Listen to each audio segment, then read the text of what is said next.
Di dalam 1 Petrus pasal yang kelima. 1 Petrus pasal 5.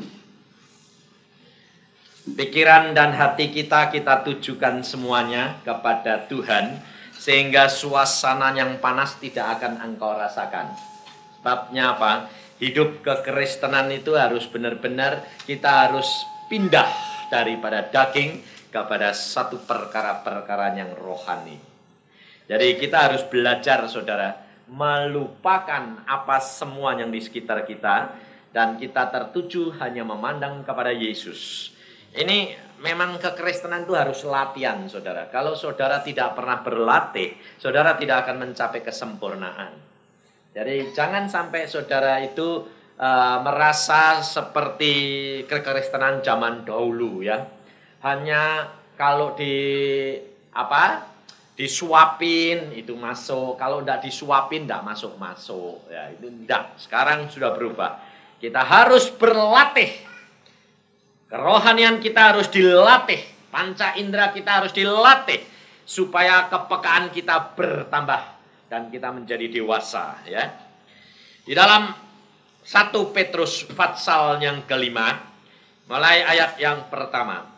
Aku menasihatkan para penatua di antara kamu, aku sebagai teman penatua dan saksi penderitaan Kristus, yang juga akan mendapat bagian dalam kemuliaan yang akan dinyatakan kelak. Gembalakanlah kawanan domba Allah yang ada padamu, jangan dengan paksa, tetapi dengan sukarela sesuai dengan kehendak Allah, dan jangan karena mau mencari keuntungan, tetapi dengan pengabdian diri. Janganlah kamu berbuat seolah-olah kamu mau memerintah atas mereka yang dipercayakan kepadamu. Tetapi hendaklah kamu menjadi teladan bagi kawanan domba itu. Maka kamu apabila gembala agung datang, kamu akan menerima mahkota kemuliaan yang tidak dapat layu. Sampai di sini, saudara. Kita perhatikan firman Tuhan ini. Petrus ini orangnya ini adalah seorang yang selalu mau menonjol ke depan. Dan pada waktu dia dipegang oleh Tuhan, pada waktu itu dia sedang mencari ikan dan mengalami mujizat-mujizat Tuhan. Yang dilakukan Tuhan terhadap mereka, dan si Petrus selalu berkata bahwa Tuhan tinggalkan aku karena aku tidak layak, aku orang berdosa. Lalu Tuhan Yesus berkata, mulai saat ini aku jadikan kamu penjala orang. Dan pada saat itu Petrus berani meninggalkan segala-galanya. Ikan yang ditangkap pun ditinggalkan dan dia ikut Yesus. Tetapi saudara perhatikan, apa yang dipesankan oleh Petrus ini adalah pengalaman dia sendiri. Dia memesan kepada para pemimpin penatua, jadi kalau zaman sekarang ya majelis, kalau di tempat persekutuan juga adalah pembina-pembina persekutuan. Di sini dia mengatakan, gembalakanlah kawan domba Allah yang ada padamu, jangan dengan paksa, tetapi dengan sukarela sesuai dengan kehendak Allah. Ini loh, saudara. Jangan dengan paksa. Karena apa? Ini pengalaman daripada Petrus sendiri. Dia ingin memaksakan segala sesuatu itu menurut kehendaknya. Yesus pada waktu berbicara, aku akan sebentar lagi naik ke atas kayu salib, disengsarakan, ditangkap, dibunuh. Petrus berkata apa? Aku berdoa, jangan sampai hal itu terjadi. Kelihatannya baik loh, cinta gurunya toh. Yesus berkata apa? Iblis, keluar. Engkau menjadi jerat bagiku. Saudara tahu, tidak semua saudara yang berbuat kelihatannya baik belum tentu baik. Betul enggak?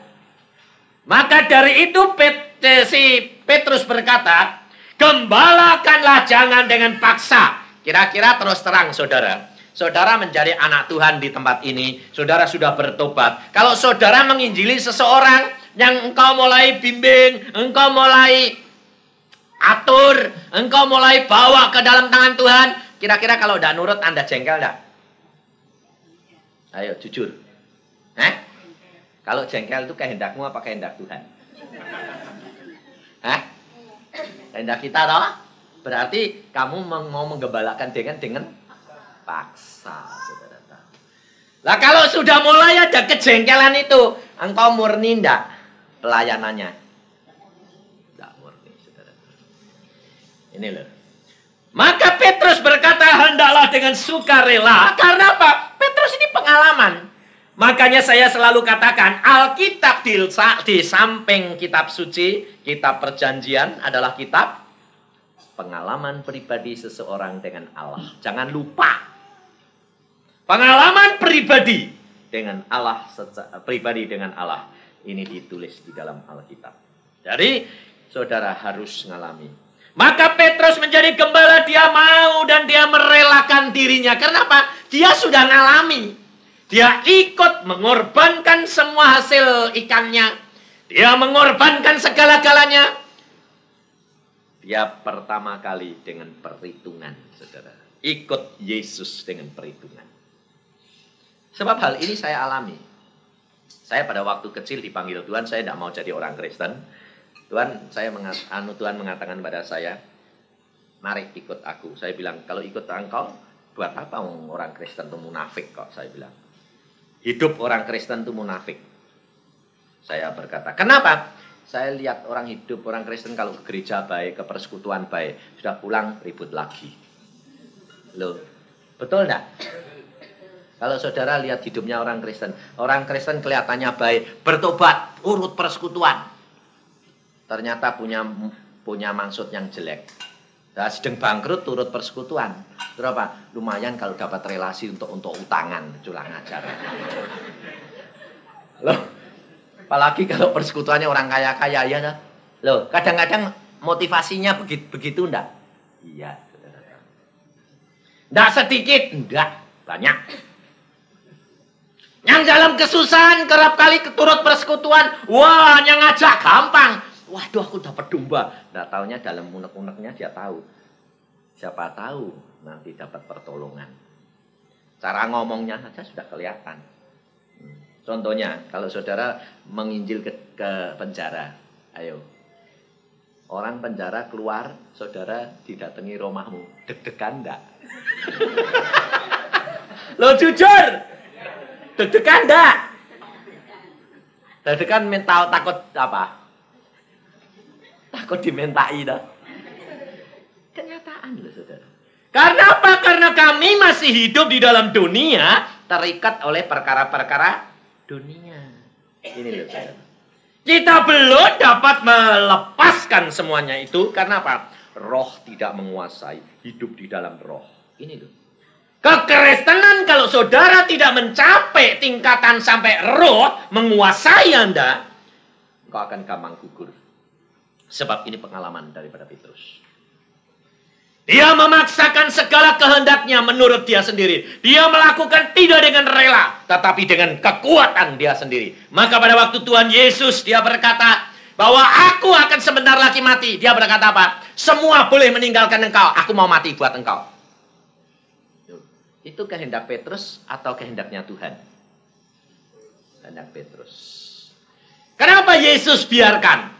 Karena Tuhan mau mendidik Petrus harus punya pengalaman secara pribadi. Kalau tidak, dia tidak akan menjadi setia, saudara tahu.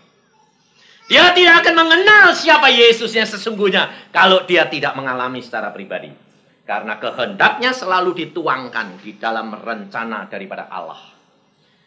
Tetapi Allah membiarkan cara Tuhan Yesus ini luar biasa. Kalau saudara mau menjadi seorang yang sama dengan Yesus, saudara harus belajar dari dia. Tapi kerap kali kita mengatakan, wah susah. Yesus itu kan tidak berdosa. Aku berdosa itu mana mungkin. Nah ini, pikiran itu harus dibuang. Itu pikirannya setan.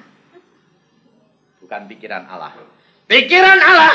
Allah menciptakan manusia ini menurut gambar dan teladannya Allah. Jadi kepikiran kita adalah kepikirannya siapa? Dan Yesus datang kembali untuk mengubah kepikiran kita yang sudah dicemari oleh setan menjadi kepikirannya Allah kembali. Jadi saudara itu harus mulai tanamkan dalam hati, mampu, aku dapat melakukan segala perkara karena Kristus yang memampukan aku. Ini loh. Contohnya begini. Kalau dalam mimpi itu saudara kalau kira-kira didatengin macan atau orang mau nodong atau orang saudara dikejar orang, saudara bisa nengking dalam nama Yesus enggak? Yang diteriak-teriakin siapa? Papa, Mama. Atau paling-paling nama suami. Contohnya gini, anak kecil kalau dalam ketakutan konyong-konyong itu teriaknya papa atau mama? Belum tentu. Hah? Kebanyakan mama. Tapi kalau anak itu cinta sama papa, nanti kan papa yang dia mau. Nah, karena apa? Karena bapaknya tidak kumpul dengan anaknya. Loh betul enggak? Anak kecil itu tidak bisa ditipu. Apa yang ada di dalam hatinya itu yang diteriakan. Betul enggak? Kalau dia dekat bapaknya, selalu teriak bapaknya. Tapi kalau dia dekat sama ibunya, dia teriak ibunya. Anak kecil yang enggak punya ibu. Atau punya ibu tapi ditinggal terus. Lalu dia kumpul sama susternya. Yang diteriak nanti kan susternya. Ya enggak? Dia bangun tidur di dalam dia mimpi, ketakutan. Yang diteriak adalah orang yang ada di dalam hatinya. Betul enggak? Saudara, kalau di dalam mimpi, di dalam situasi alam roh, engkau dalam ketakutan, yang kamu teriak siapa? Kalau engkau belum dapat meneriakkan Yesus, hati-hati. Berarti rohanimu itu dangkal. Karena yang ada di dalam hatimu bukan Yesus. Betul enggak? Nah, jadi meriksa diri sendiri. Nanti kalau malam mimpi atau apa-apa, kok tidak bisa nyebut apa-apa. Lah, tandanya Yesus belum ada di dalam hatimu. Percaya enggak? Saudara tahu. Sebab ini pengalaman saya kerap kali. Kalau saya dekat sama Tuhannya mulai kurang, maka di dalam mimpi sekalipun tidak dapat menyebut nama Yesus. Tetapi kalau engkau akrab dengan Yesus, karena pikiran dan hatimu selalu Yesus, di dalam segala perkara engkau enak. Yesus segala-galanya bagiku. Maka dari itu Petrus dia mengajar kepada kita sekalian, lakukan dengan suka rela. Karena hal inilah yang menyebabkan seorang dapat jatuh cinta itu sukarela atau dipaksa. Ada? Jatuh cinta karena terpaksa? Hah? Jatuh cinta karena uang ada. Loh, betul enggak? Tapi kalau jatuh cinta karena dipaksa enggak ada. Saya yakin enggak ada. Lah, namanya cinta itu kan seneng toh. Tapi kalau cinta karena dia, ini nanti ada ayatnya. Ada ayatnya itu. Jadi kalau jatuh cinta karena dipaksa enggak ada. Malah jadi sakit hati. Ya toh? Tapi kalau jatuh cinta karena punya maksud, ada. Uang, kedudukan, ada. Sebab firman Tuhan sendiri, ayat selanjutnya sudah berkata, tetapi dengan sukarela sesuai dengan kehendak Allah, dan jangan karena mau mencari keuntungan. Loh, ada. Jadi kalau jatuh cinta karena mencari keuntungan ada? Ada, banyak. Sekarang ikut Yesus cari untung. Ada enggak? Banyak. Loh, kamu cari Yesus terus terang. Kenapa persekutuan itu di mana-mana penuh, berjubel? Kalau ada masalah ribut, aniaya, ada keributan, ada tekanan, ada penganiayaan, ada ketakutan luar biasa, gereja penuh. Betul enggak? Kenapa? Karena cari keuntungan. Iya toh? Cari selamat toh? Lah cari selamat itu apa? Enggak cari keuntungan. Kita tahu. Banyak orang cari Yesus hanya karena mau untung. Tetapi kalau tidak untung sedikit, ribut sudah kabur. Itu ikut Yesus bukan dengan sukarela dan rendah hati dan rela hati, tetapi karena mencari keuntungan. Kalau engkau mencari Yesus karena mencari keuntungan jasmani, saya garansi engkau akan kecewa. Firman Tuhan hari ini mengajak kepada kita harus cari Yesus karena jiwa kita. Maka perkara-perkara daging akan diberikan. Jangan kebalik. Kamu cari Yesus hanya karena perkara-perkara daging, maka engkau akan kecewa. Dan cara Alkitab, perhatikan. Yesus selalu mencukupi engkau untuk mencari engkau, untuk membawa engkau kembali. Mesti perkara daging lebih dahulu. Sebab kita belum mengenal Kristus yang sesungguhnya. Maka segala usahamu dituruti. Segala kehendakmu dituruti. Ngerti tak? Tapi kalau sudah kamu masuk di dalam perkara rohani, harus terbalik. Roh Yesus yang ada di dalam kamu lebih lama lebih besar. Dan aku lebih lama lebih kecil. Maka Yesus berkata, jikalau di dalam Yohanes 15, ayat yang ke-7, jikalau kamu, saudara dan saya, tinggal di dalam aku, dan firmanku tinggal di dalam kamu, mintalah apa saja yang kamu kehendaki, dan kamu akan menerimanya. Perhatikan. Jikalau kamu di dalam aku. Jadi, kalau saudara di dalamnya Yesus, besar mana? Besar Yesus. Lah kalau besar kamu, Yesusnya kecil. Itu pertama kali. Mari Tuhan masuk ke dalam hatiku. Ayo, kalau orang pertama kali bertobat nyanyinya kan gitu. Tuhan mari masuk dalam hatiku. Besar mana? Besar kamu. Yesusnya kecil. Sebab dia bisa masuk. Nah, kalau dia lebih gede, tidak bisa masuk. Betul enggak? Kenapa Yesus mau jadi kecil? Karena kamu belum tahu siapa dia. Dia itu orang yang rendah hati. Untuk memenangkan kamu, dia mengecilkan dirinya. Tapi kalau engkau sudah dimasukin dan tidak mengembangkan dia bertambah besar, ya kamu tetap besar, kamu tidak dapat apa-apa. Karena firman Tuhan di dalam Yohanes 15 sudah berkata tadi ayat 7, kalau engkau di dalam aku dan firmanku di dalam kamu, minta apa saja baru dapat. Jadi kapan engkau dapat segala-galanya? Kalau engkau tambah kecil, Yesusnya tambah besar. Pantesan orang Kristen tidak dapat apa-apa terus. Sebabnya apa? Tidak pernah bisa kecilin tubuh. Tambah lama tambah gembrot, tambah gemuk, Yesusnya tambah kecil, tambah kurus, kecepet terus. Jadi karena apa? Karena kekristenan hanya memuaskan kehendak daging. Kalau minta apa-apa tidak dituruti, ngambek. Itu orang Kristen. Kalau ketemu saya kerap kali kan selalu minta. Kenapa? Pelayanan orang sakit, pelayanan orang bangkrut, pelayanan keluarga pecah itu paling banyak. Itu perkara-perkara daging atau perkara rohani? Ya dah, perkara daging. Itu pelayanan tingkat pertama. Dan ternyata orang Kristen tingkat pertama itu tidak sedikit, banyak sekali.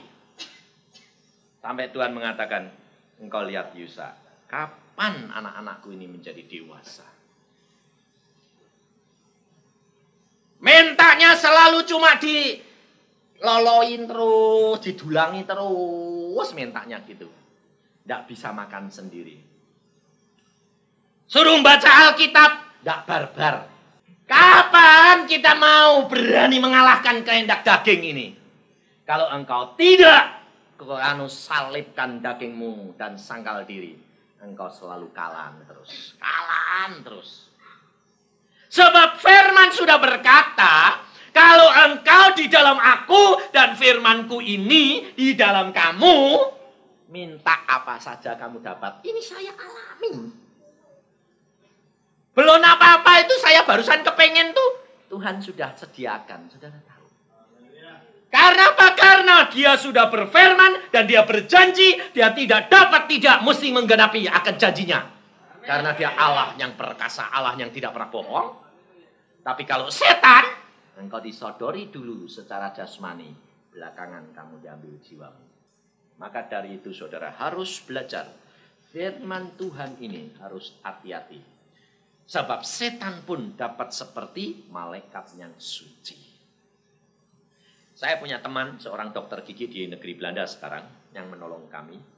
Dia berkata, pada waktu kecil, aku sudah kenal saudara-saudaraku orang Kristen. Tetapi, aku tidak bisa menjadi orang Kristen. Kenapa?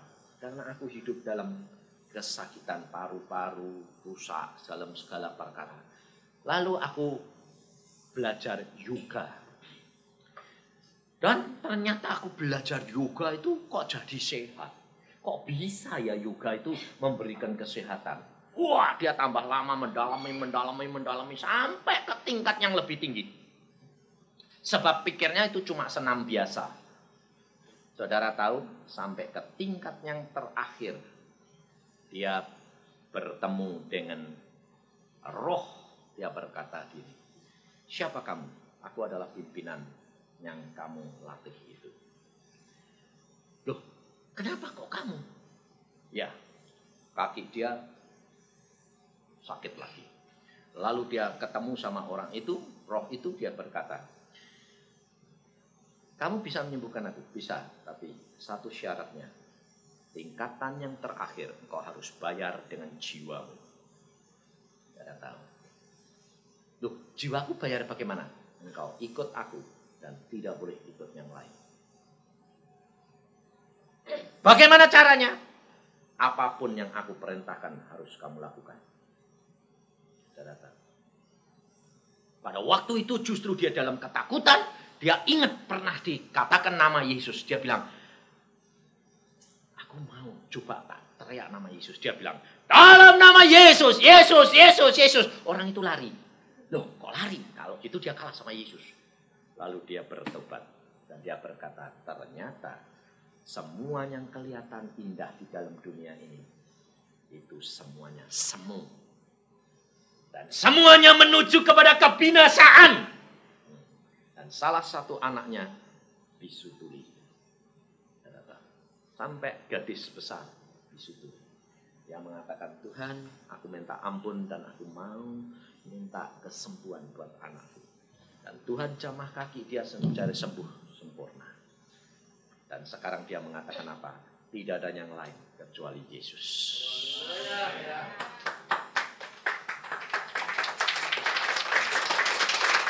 Saudara harus ikut Yesus, harus hati-hati. Belajar akan firman Tuhan dan sungguh-sungguh dengan hati yang rela. Jangan mencari keuntungan jasmani. Percaya keuntungan jasmani otomatis akan mengikuti perkembangan rohanimu. Sebab Yesus sudah berkata, cari kerajaan surga serta kebenarannya lebih dahulu, semuanya akan ditambahkan kepadamu. Engkau tidak akan kekurangan. Ini jaminan. Sebab Yesus sudah berkata, aku datang untuk memberikan hidup domba-dombaku berkelimpahan. Maka dari itu saudara, tetapi jangan terbalik. Jangan perkara jasmani didahulukan, tetapi perkara rohani dahulu. Maka semuanya akan ditambahkan kepada kita. Karena firman Tuhan sudah mengajak kepada kita demikian. Maka kamu apabila Gembala Agung datang, kamu akan menerima mahkota kemuliaan yang tidak dapat layu. Ini janji daripada Allah. Kemuliaan dia diberikan kepada saudara dan saya. Dan kemuliaannya ini tidak terbatas, saudara tahu. Mengatasi segala sakit penyakit, mengatasi segala problema dunia ini. Kalau engkau sudah hidup di dalam penguasaan Roh Al Kudus. Maka kehidupan kekristenan harusnya hidup penuh dengan Roh Kudus terus-menerus. Kepenuhan Roh Kudus itu tidak hanya cuma sekali, saudara, tapi terus-menerus. Bagaimana caranya? Kalau engkau harap bergaul dengan Dia. Ada waktu tiap hari disediakan untuk bersekutu dengan Dia.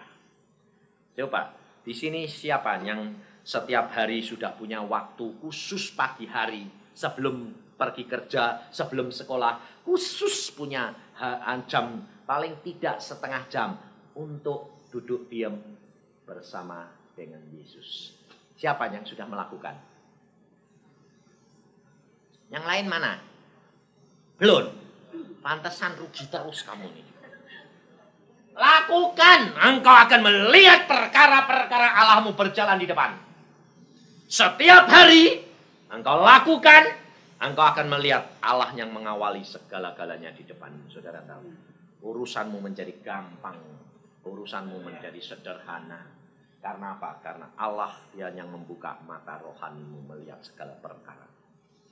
Sediakan. Maka keluarga kami juga tiap jam 5 pagi mesti bangun. Sembahyang semua, saya dan istri dan anak-anak.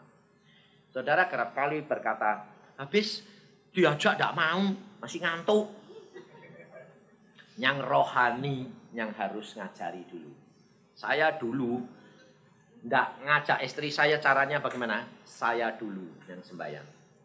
Saya yang selalu berdoa sampai akhirnya saya berdoa, Tuhan gerakkan istriku. Istri saya merasa sungkan. Kok kamu kok setiap kali bangun aku sembahyang, kamu sembahyang. Lama-lama aku ikut ya, satu. Berdua sembahyang terus sembahyang, Tuhan gerakkan anak. Anak diajak, sengaja saya tidur dengan anak-anak. Setiap jam 5 bangun, anak-anak bilang, Papa setiap jam 5 kok bangun sembahyang sih? Mbok kenapa anak-anak tidak diajak? Ikut aku. Dan sekarang kalau jam 5 bapak ibunya belum bangun, anaknya yang bangun. Nah, itu tandanya doa sudah menjadi kesukaan. Ini loh saudara. Tetapi berdoa jangan merupakan paksaan. Kalau engkau berdoa pada jam-jam yang sulit itu sudah menjadi satu kesukaan. Apa-apa coba. Seorang anak kalau dia beli apa-apa disimpan. Lalu kalau bapaknya atau ibunya datang. Mama ini buat papa mama. Bagaimana rasa sukacita orang tuanya. Tapi kalau anak itu punya dan orang tuanya datang. Ingin enggak saudara kerap kali mencoba anakmu. Minta nih. Lalu anaknya belum. Jangan. Saudara malah sengaja ngotot. Minta enggak. Sampai dia nangis pun saudara ajar dia minta supaya apa? Jangan pedih. Tapi kalau anak itu punya segala-gala, mama dulu, papa dulu. Rasanya saudara sebagai orang tua bagaimana? Apa saja dia minta, engkau pasti beri. Ya dah? Allah pun sifatnya begitu saudara. Kalau engkau mendahulukan dia segala-galanya, apa saja yang menjadi keperluan dan kebutuhanmu disediakan dia. Luar biasa Allah kita itu. Maka dari itu saudara, kita harus belajar sungguh-sungguh supaya kita itu mengenal pribadi dia. Firman Tuhan selanjutnya berkata, demikian juga kamu hai orang-orang muda, tunduklah kepada orang-orang yang tua. Kenapa Petrus pesan juga kepada orang muda? Sebab dia pada waktu muda selalu menjadi seorang pemberontak. Bantah terus sama Yesus. Tidak pernah nurut. Yesus berkata begini, dia bilang tidak. Selalu menolak. Tetapi Tuhan Yesus pada waktu Tuhan Yesus bangkit, dia berkata apa? Petrus, sampai datang harinya, orang lain akan mengikat tanganmu dan membawa engkau barang kemana yang tidak engkau suka. Hal ini harus terjadi. Maka Petrus mengatakan, hai orang muda, dia mengatakan, tunduklah kepada orang-orang yang tua. Ini bukan berarti kalau orang tua itu lalu rohaninya cetek, lalu dituruti terus. Sebab ternyata orang-orang tua yang baru bertobat, biasanya tradisinya ndak bisa hilang. Jadi Kristen ya jadi Kristen toh, ndak apa-apa toh. Kalau jemaat malam Kamis malam Jumat tuh ya mesti jangan keluar-keluar di rumah. Banyak setan gentayangan. Itu cara berpikir kuno-kuno ini harus dihapuskan. Keluarkan semua daripada apa yang ada di dalam hati dan pikiran ini. Dan semua kebiasaan-kebiasaan yang Tuhan tidak suka itu hapus. Dan program kita harus program yang baru. Tunduk bukan berarti lalu dituruti segala perkara. Tetapi saudara harus dapat menilai mana yang benar, mana yang tidak. Dan kita menghormati. Firman Tuhan selanjutnya ada berkata, dan kamu semua rendahkanlah dirimu seorang terhadap yang lain, sebab Allah menentang orang congkak, tetapi mengasihani orang yang rendah hati. Karena itu rendahkanlah dirimu di bawah tangan Tuhan yang kuat, supaya kamu ditinggikannya pada waktunya. Petrus mengajar ini karena apa, saudara? Ya kerap kali meninggikan dirinya dan akhirnya dipencati Tuhan terus. Di antara 12 rasul yang paling direndahkan Petrus. Karena apa? Dia nyangkal Tuhan. Lalu dia sendiri yang berani memotong telinga, tetapi akhirnya malah kena marah lagi.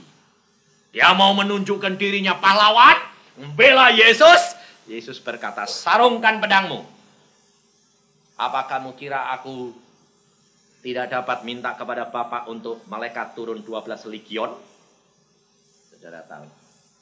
Petrus bela malah dimarahi lagi. Akhirnya Yesus ditangkap, Petrusnya lari. Kehidupan kekristenan. Kalau saudara tidak sungguh-sungguh merendahkan dirimu di dalam kehidupan dengan Allah, yang maha kuasa dan kuat, kau akan kecewa. Karena firman Tuhan sudah berkata kepada kita, serahkanlah kekhawatiranmu kepadanya, segala kekhawatiranmu kepadanya, sebab Ia yang memelihara kamu. Sebab Ia memelihara kamu.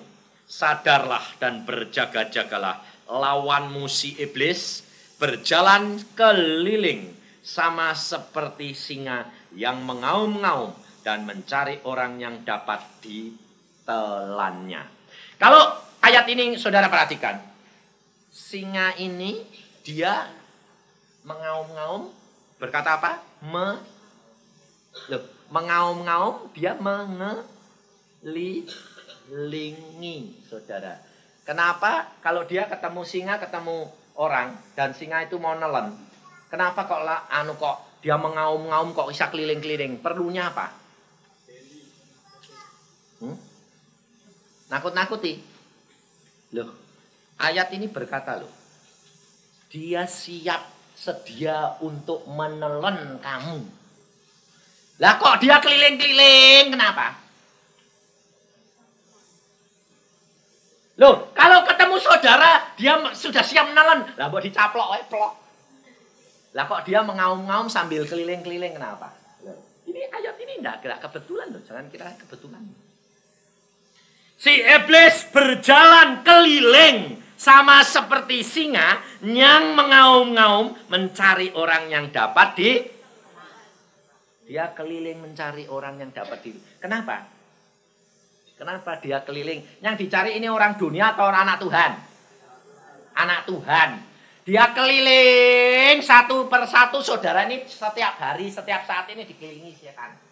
Ditinjau setan, jadi tak usah cari-cari setan. Ada hamba-hamba Tuhan kalau pergi ke rumah cari setan, ada toh? Cari setan. Oh, ini setan, ini ada setan itu. Saya bilang, enggak usah cari setan, setannya saja keliling-keliling cari kamu. Kalau bisa ditelan kok cari-cari. Setan akan cari kamu di mana-mana, cari kamu. Betul enggak? Ayat berkata enggak? Kenapa dia keliling-keliling cari saudara? Sebab tidak semua orang Kristen bisa ditelan. Sebabnya apa? Sebab setiap orang Kristen itu diliputi oleh kuasa, dibentengi oleh kuasa Allah. Saudara tidak lihat, saudara itu diliputi oleh kuasa yang seperti dari kaca. Dari kaca gitu. Ini saya lihat sendiri di dalam berdiskusi dengan Allah, dengan Yesus. Saya berkata, Tuhan, ini ayat ini bagaimana? Kenapa ini? Tuhan berkata, lihat itu. Saya dipanain dengan panah api. Panah itu pasti sudah kena jantung saya. Tapi jarak setengah meter, panah itu jatuh sendiri. Dari depan, dari atas, dari bawah, semua jatuh sendiri. Sampai saya bilang, kok bisa persis setengah meter muter itu jatuh sendiri. Jadi anak panah itu jatuhnya keliling. Kenapa? Saya bilang. Lalu Tuhan buka mata rohani saya. Saya itu seperti diliputi oleh satu kurungan dari plastik yang tidak kelihatan. Anti peluru, anti segala-galanya. Itu hak orang Kristen. Tetapi kurungan ini, kalau saudara keluar dari jalurnya Tuhan, saudara bisa buka, saudara bisa keluar, tapi orang keluar tidak bisa masuk. Aneh, kurungannya ini, bukaannya itu dari dalam, tapi dari luar ke dalam tidak bisa. Jadi setan itu kalau mau buka kurunganmu tidak mampu, karena tidak ada kuncinya. Tapi kalau orang yang di dalam mau keluar, bisa. Nah setan ini keliling-keliling, dia sambil ngaum-ngaum, kalau saudara ketakutan, buka itu lari, dah kebenaran. Keluar orang yang takut, kekhawatiran, ketakutan, itu bentengnya menjadi jebol. Jadi kalau saudara takut, saudara gentar, saudara khawatir, saudara itu keluar daripada benteng Allah. Kalau saudara keluar, dicaplok, plek. Kalau sudah dicaplok, teriak-teriak, Yesus, Yesus. Yesusnya bilang apa? Yang suruh keluar siapa? Aku sudah berkata, jangan takut. Jangan takut. Seperti Allah pada waktu nyuruh Adam. Adam, jangan makan buah itu. Lalu Allah jalan-jalan. Adam, kamu di mana? Aku takut karena aku telanjang. Siapa yang mengatakan kamu telanjang? Aku telah makan buah itu. Kalau engkau melanggar firman, engkau keluar daripada kurungan itu. Dan setan sudah siap untuk menerkam saudara. Ngerti enggak? Itu sebabnya Petrus berkata, berjaga-jagalah engkau senantiasa supaya engkau dengan kesukaan, dengan kerelaan hatimu selalu mendekat kepada Allah. Sehingga bentengmu ini setiap hari dibaharui tebalnya. Kehidupan kekristenan kalau engkau tidak setiap hari, setiap pagi dibaharui, engkau tidak akan mempunyai kemampuan untuk dapat mengatasi masalah-masalah dunia ini. Dunia ini tambah lama tambah rusak, saudara. Loh, betul enggak? Coba baca di koran. Pembunuhan, perampokan, segala perkara itu. Sehingga kalau suami-suami ini pergi, istri di rumah sama anak-anak, agak deg-degan enggak? Hah? Iya, itu bukan orang Kristen. Loh ya toh? Kalau orang Kristen, dia sudah dibentengi oleh Allah, kok deg-degan buat apa? Deg-degan itu berarti khawatir, betul lah.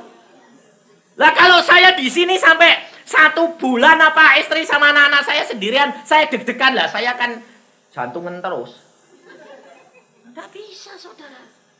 Saudara anak-anak Tuhan harus percaya firman. Kamu pergi kemana bersama dengan Allah, rumahmu dibentengi oleh Allah. Tidak ada seorang pun dapat menjamah engkau kalau Allah tidak berkenan. Saudara tahu. Makanya pada waktu saya terus terang, saya pergi ke Semarang, saya naik mobil, saya berkata, Tuhan, aku bersama dengan engkau, 1 malaikat di depan, 1 malaikat di belakang. Nah kalau tadi saudara, siapa tadi?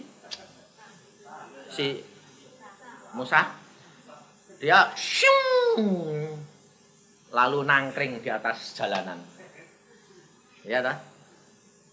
Saudara tahu karena apa? Karena dia pada waktu, coba perhatikan, dia pada waktu berangkat sembayangnya bagaimana?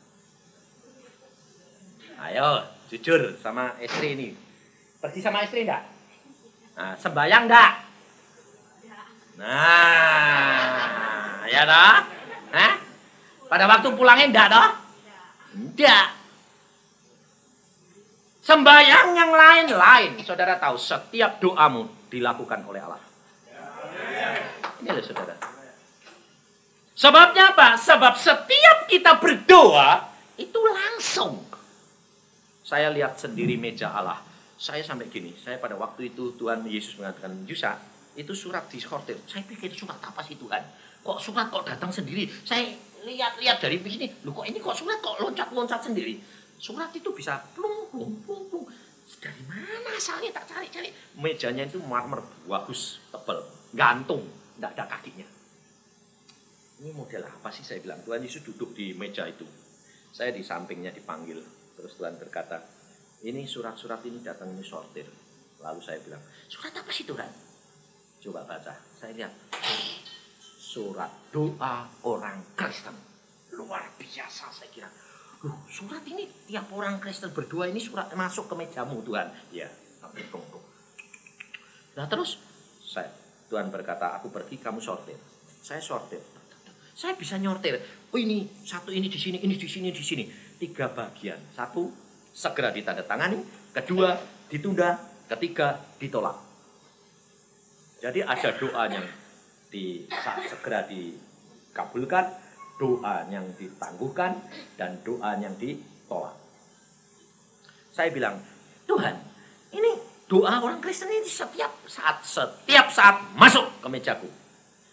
Dan setiap saat aku periksa, mana yang segera aku ACC, malaikat langsung jadikan. Saudara tahu, luar biasa. Makanya itu saya kalau berdoa, tidak seperti saudara. Saya doanya sebab sudah tahu begitu. Saya doanya terperinci, saya bilang. Tuhan, aku mau pergi. Dalam nama Tuhan Yesus, aku bersama dengan engkau. Malaikat 1 di depan mobil, 1 di belakang. Sebabnya apa? Tuhan tahu aku berangkat ini. Saya kalau lari kan pelan-pelan. Saya bilang, Tuhan aku mau lari cepat. Kalau Tuhan bilang, lari yo. Lari saya. Saya turun di Plelen 80 tikungan. Depan bis 2. Prak. Saya bilang, Tuhan. Tidak apa-apa. Padahal jalan saya ditutup 2 bis besar. Saya rem, ngosot terus. Nabrak. Ting. Nempel bodi bis. Teng. Pindah. Mobil saya pindah. Teng. Mau kena tebing, pindah lagi. Teng. Saya tanya, lecet tidak? Kesenggol tidak. Saya tanya, loh Tuhan kok bisa begitu? Kamu tadi berdoa bagaimana? Kamu berdoa 1 malaikat di belakang, 1 malaikat di depan. Pada waktu mobilmu mau nempel bis, tangannya malaikat yang nempel bis. Lalu mobilmu yang geser. Oh, pantesan. Lalu di belakang saya itu pendeta Rombot dari Jakarta. Tidurnya sama-sama di Ungaran. Masuk, saya bilang, loh Kor, mobilmu kenapa? Mobil masih proofread, melonyot. Saya tanya, Kor, kenapa mobilmu kok melonyot? Waduh, ketabrak, kecium truk. Terus saya langsung tanya, bagaimana kamu tadi sembayang berangkatmu dari Jakarta? Wah, aku sembayang begini sih Pak Yusa. Tuhan, aku mau pergi nginjil ke Semarang. Lindungi aku, mobilku tidak apa-apa. Nah, kapok weh. Kamu dilindungi, mobilmu melonyot. Saya bilang, lah kamu? Aku enggak gitu. 1 malaikat di depan, 1 di belakang. Tidak ada seorang pun yang dapat menjamah kecuali Allahku kehendaki. Tidak boleh, saya bilang. Dan itu dialami anak saya juga. Saudara tahu. Maka coba praktekkan kehidupan. Anak saya kalau mau pergi, saudara tahu, naik motor, dia berkata, dalam nama Yesus aku berangkat. 1 malaikat ikut aku, awali aku, dan jagain aku. Saudara tahu? Dia turun dari dagu sama temannya berdua, keras, dipotong sama mobil. rem motor direm, ngosot, nabrak mobil temennya, itu masuk ke kaca mobil. Dia motornya ini nempel, nempel sama mobil, tapi tidak nabrak. Bisa belok, seperti mental, kepental. Sana ada mobil lagi, nempel, mental lagi, lolos. Sampai dia bilang, temannya yang satu bilang, "Loh Den, kamu kok naik motor kok bisa mental sana, cuma nempel mobil tapi tidak nabrak. Mobilnya pun tidak peot. Dia jatuh tidak, tetap jalan keras. Teng lari. Sampai dia pulang bilang, aku barusan ngalami Pak. Kenapa? Allahku itu yang memelihara. Malaikat yang tak ajak, itu yang lindungi aku. Nempel sana, nempel sini. Wah, tapi kok tetap di atas. Kalau engkau tidak pernah mempraktekkan doamu, engkau tidak akan mengalami perbedaan orang Kristen dengan orang yang bukan Kristen. Saudara. Sebabnya apa? Sebab saudara tidak tahu caranya bagaimana. Ini loh saudara. Padahal Alkitab sudah berkata di dalam Mazmur 91, malaikat-malaikatnya diutus untuk menjagai segala jalanmu. Ada ayatnya, ada di dalam Mazmur 91, coba baca. Makanya itu, bacalah Alkitab supaya Anda tahu sembahyang. Kalau sembahyang di rombongan, Tuhan jagai aku, amin. Nah, ya Tuhan dadekna hansip terus. Mazmur 91 ayat yang ke-11 atau 10-11. Malapetaka, ini coba baca jelas. Malapetaka tidak akan menimpa kamu. Loh, betul enggak? Yang enggak menimpa kamu itu apa? Malapetaka, termasuk kecelakaan enggak? Malapetaka tidak akan menimpa kamu, dan tulah itu apa? Penyakit tidak akan mendekat kepada kemahmu. Loh, kemahmu itu mana? Hah? Rumah dan tubuh kita tidak akan kena penyakit, sebab malaikat-malaikatnya akan diperintahkannya kepadamu untuk menjaga engkau di segala jalanmu. Loh, jelas toh. Lah kok saudara itu bingung-bingung kenapa toh? Karena saudara itu tidak tahu caranya berdoa. Jadi kalau pergi-pergi, kalau tidur itu sembahyang gini, Tuhan aku mau tidur, kirim malaikatmu jagai aku. Jangan bilang, Tuhan aku mau tidur, jagai aku ya Tuhan. Loh, Tuhan jadikan hasib, kurang ajar. Anakmu kalau bilang, "Mah, aku mau tidur, jagai aku sih, Mah." Enggak, kamu bikin apa? Kamu ngacungin mamahmu ya, kurang ajar bu ya. Ya saudara, kalau dia bilang, "Mah, suruh pembantu jaga aku ya, Mah." Saudara bilang apa? Iya. Betul enggak? Loh, betul enggak? Tapi kalau saudara yang suruh jaga, jengkel enggak? Lawang Allah itu maha kaya, malaikatnya banyak, tapi anaknya bilang, semua anaknya minta, "Tuhan jagai aku, Tuhan jagai aku." Semua yang minta dijagai Tuhan semua. Lah mbok bilang, "Tuhan kirimkan malaikatmu jagai aku." Selesai.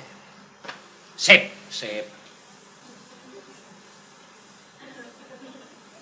Hidup kekristenan itu mempraktikkan Alkitab.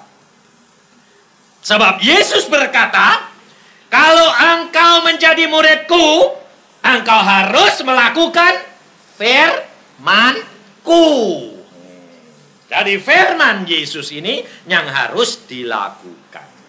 Maka engkau akan menjadi orang Kristen yang kuat. Karena apa? Janji daripada Tuhan di dalam 1 Petrus 5 ini, lawanlah ia dengan iman yang teguh, sebab kamu tahu bahwa semua saudaramu di seluruh dunia menanggung penderitaan yang sama. Dan Allah sumber segala kasih karunia yang telah memanggil kamu dalam Kristus kepada kemuliaannya yang kekal akan akan melengkapi, meneguhkan, menguatkan, dan mengokohkan kamu sesudah kamu menderita seketika lamanya.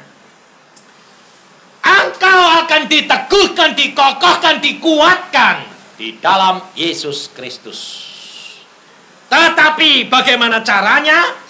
Melawan segala sesuatu dengan iman percaya kita. Iman itu tumbuh dari pendengaran. Pendengaran, kalau sudah punya Alkitab, iman tumbuh dari pembacaan Alkitab. Sama dengan pendengaran. Tapi saudara tidak mau membaca firman Tuhan, imanmu tidak bisa tumbuh, engkau tidak bisa dikuatkan, dikokohkan, dan diteguhkan. Ini loh saudara. Maka dari itu praktekkan firman Tuhan. Kalau tidak engkau melihat perkara-perkara yang Allah lakukan luar biasa. Hidupmu tidak ada takut. Suami mau pergi, istrinya tidak khawatir. Karena apa? Tinggal perintah saja. Perintah siapa? Malaikat. Kemarin saya dengar kesaksian. Malah doanya begini. Suaminya mau pergi jalan-jalan karena jengkel sama istrinya. Dia bilang gini, Tuhan pageri suamiku dengan kawat duri. Nah, jadi kalau dipageri sama kawat duri, pergi ke sana kecocok, ke sana kecocok, ke sana kecocok, pulang lagi. Memang beberapa saat akhirnya pulang lagi. Muter pulang. Ini loh saudara.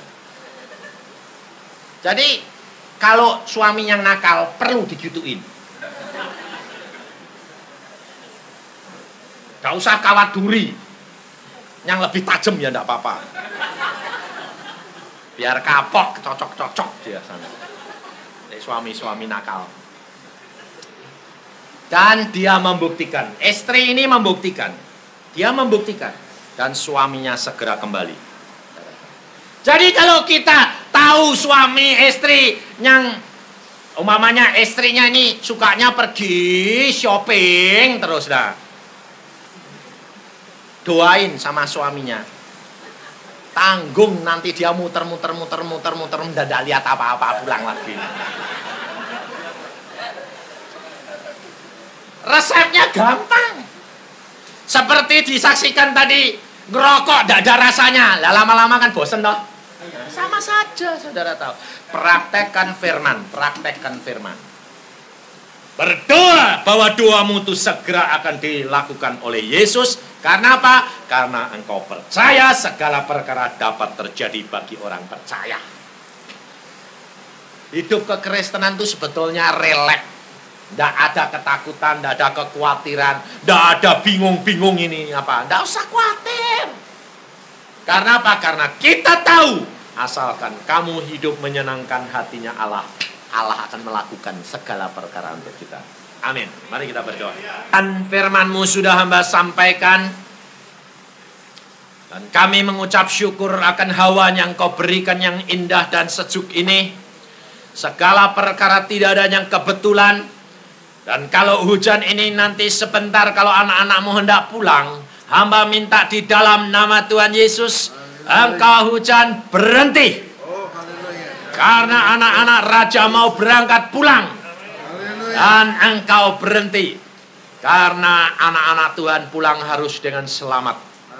Terima kasih Tuhan akan segala anugerah dan kemurahan-Mu. Karena kami tahu Allahku adalah Allah yang luar biasa. Allah yang menciptakan langit dan bumi, Allah yang menjadikan segala-galanya. Terima kasih Allahku. Dan ajar anak-Mu mulai malam hari ini dia melakukan segala firman-Mu. Karena firman-Mu lah yang menjamin kami hidup penuh dengan kemenangan. Di dalam nama Tuhan Yesus kami mengucap syukur semua perkara ini. Amin.